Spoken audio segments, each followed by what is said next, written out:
Food.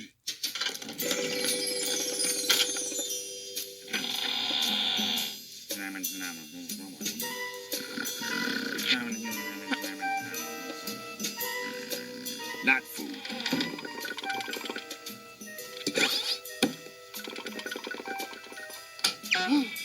Hanging cured meats, exotic spices, a bread box overflowing with baguettes. Yummy stuff everywhere.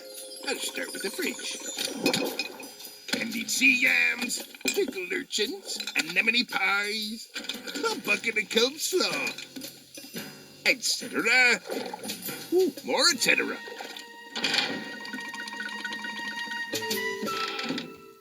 Oh well, I needed to lose a little weight anyway.